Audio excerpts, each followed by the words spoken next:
Okay, welcome back. This is Wednesday's lecture, even though I'm not there, I'm in Orlando.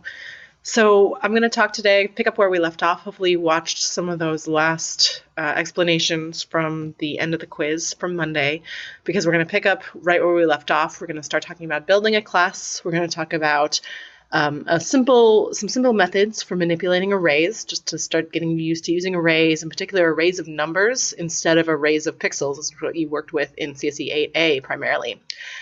Reminder, tutor hours start today, Wednesday, so you can check the tutor calendar. This is indeed the tutor calendar from last spring, a screenshot of this one last spring. So go ahead and check the website for the actual hours that you will see for Wednesday through the end of the week. Your assignment is due, as you may recall, this Friday at 11:59 p.m. You should be all set to go on that assignment after watching this video lecture.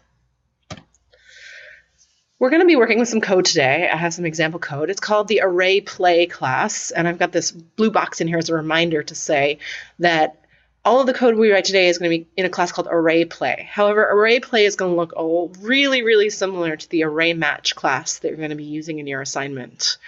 I just didn't give them the same name because I didn't want to confuse you, because we're going to be writing some methods in the array play class that you won't find in the array match class. So this is just to give you a little practice with some simpler methods, point out some of the nuances of using arrays and of building classes in Java, and you'll be able to pick up with a class that looks very similar to this, with a similar instance variable, to do your methods that you'll have to write for PSA 1. So let's first start with the definition of the array play class. And I'm going to actually ask you to pause the video in just a second to answer the question, the clicker question that you can see below. Obviously, you don't have to use your clicker, but go ahead and we'll talk through this class. You can see that it's called array play, which you can see right up here, because again, this top line here has the name of the class. It's called array play. It has one instance variable. The name of the instance variable is stored array.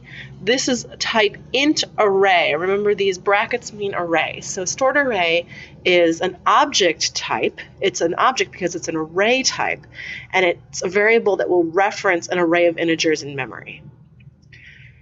This right here is the constructor, of course. It takes one argument. And what it does with this argument is, you notice here that there's this for loop. And what does this for loop do?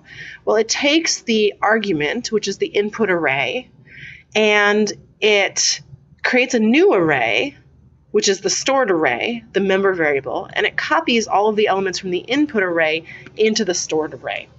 So what I would like you to do is I would like you to trace through this code, pause the video, so that you can answer this question. What does this last line here of main print? So go ahead and pause, and when you're ready to pick up, hit play again. Okay, so hopefully you paused the video and now you're playing again. And I hope that in answering this question, you drew your memory model diagram, because that's what we're going to do right now. I'm going to squeeze in a memory model diagram on the edges of this slide. Again, we always start in main, so we're going to start with this line here. What do we have? Well, we have a variable declaration. It's creating a new variable named A. So here's my variable named A. A gets a box for its value. Well, what type did I say that A was? Actually, I said the stored array was a particular type, but this is the same type as stored array.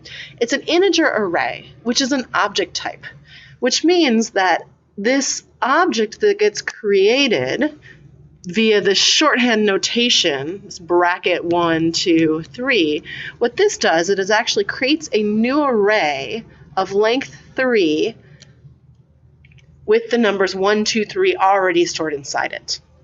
So that's the object that gets created in memory because of the right-hand side of this assignment statement.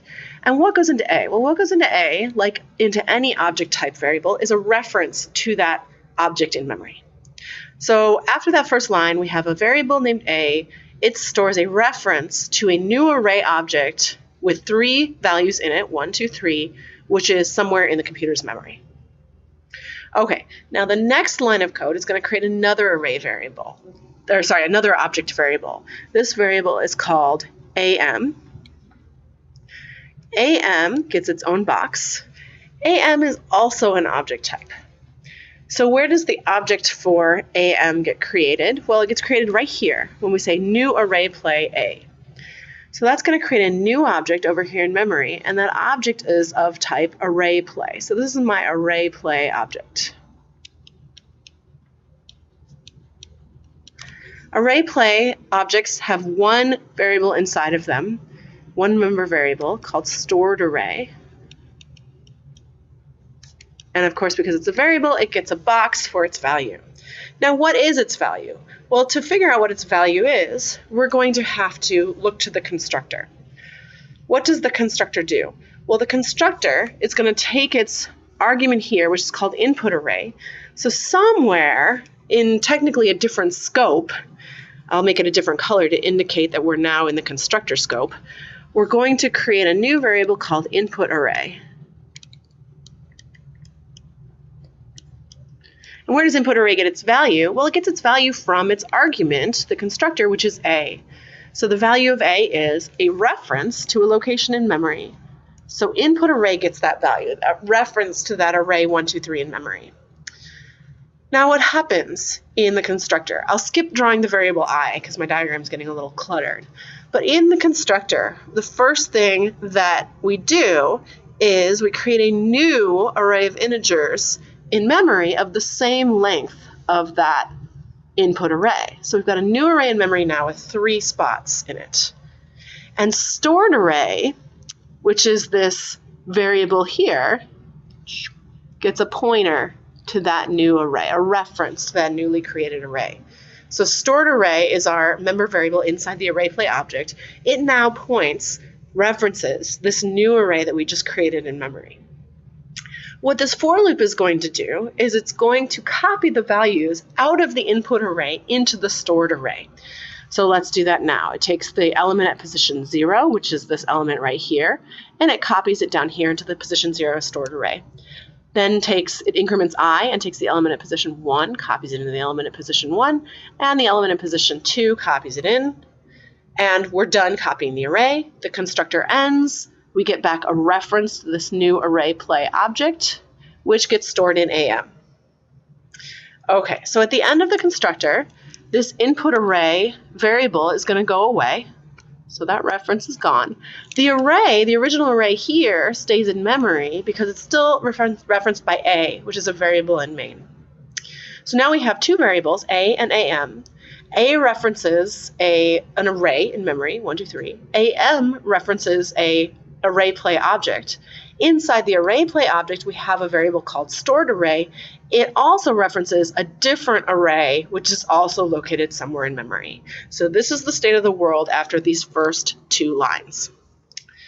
Now let's look at what happens. We say A0. So the element, we go to A, the brackets mean go to the variable A, and then follow its reference into memory to find the array located there. Find the element at position 0, which is this element right here. The assignment statement says change that element to 42. So we replace the value of 1 to 42. Done with this line. Now we're going to print out the result of am.storedArray. So what is that? Well, let's look. We go to am, which is this variable right here. And the dot means, again, follow the arrow into memory, find the variable stored array, follow its reference to its location 0, its index 0, and see what's there. And what's there is 1. So this is going to print out the value 1.